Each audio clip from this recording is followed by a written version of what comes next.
Hello बच्चों, स्वागत है आपका हमारे यूट्यूब चैनल गुरुकुल हिंदी साहित्य में। बच्चों, आज हम आप लोगों को अयोध्या सिंह उपाध्याय हरिऔध जी द्वारा रचित हिंदी खड़ी बोली के प्रथम महाकाव्य प्रिय प्रवास की इन पंक्तियों को पढ़ाने जा रहे हैं। तो बच्चों, आइए देखते हैं इन पंक्तियों में कवि ने क्या कहा है।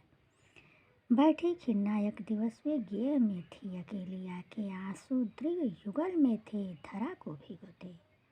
ये उस समय का चित्रण है जब भगवान श्री कृष्ण मथुरा चले गए हैं और राधिका जी उनके विरह से व्यथित अपने घर में अकेली बैठी हुई अत्यंत दुखी लग रही हैं। इतनी दुखी हैं कि उनकी आंखों से आंसुओं की अविरल धारा बह रही है। ऐसा लगता है कि उनकी धारा से, आंसुओं की धारा से पृथ्वी भीग जाएगी। अर्थात दुख के कारण, विरह के कारण उनकी आंखों से आंसुओं की अविरल धारा बह रही है। आई धीरे इस सदन में पुष्प सदगंध को ले, प्रातः कालीन सुपवन इसी काल वातायनों से, इसी समय प्रातःकालीन सुगंधित वायु खिड़कियों से होते हुए उनके कमरे में प्रवेश करती है। शीतल सुगंधित वायु इस समय उनको अत्यंत दुख देने के समान लग रही है।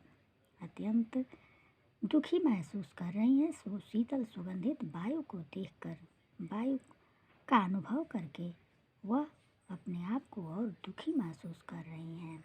वह कह रही हैं, धीरे से बोल रही हैं सुगंधित वायु से कि हे सुगंधित वायु, हे प्रातःकालीन वायु, तुम पर भी समय का प्रभाव पड़ गया है।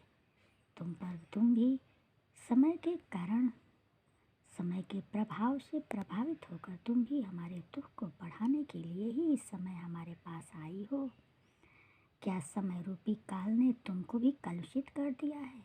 इतनी क्रूर हो गई हो कि इस समय हमारे पास आकर हमारे दुख को और बढ़ा रही हो, हमारे दुख को और बढ़ा रही हो। इसलिए तुम यहाँ से चली जाओ। इस समय तुम्हारा आना भी हमें अच्छा नहीं लग रहा है। ये शीतल सुगंधित वायु, क्या समय का प्रभाव तुमको भी कलुषित कर दिया है? तुम भी समय के प्रभाव से क्रूर हो गई हो जो मुझे सता रही हो। तो बच्चों, इस पद्यांश का यही अर्थ है। अगले पद्यांश के साथ मैं फिर आऊँगी। तब तक के लिए धन्यवाद।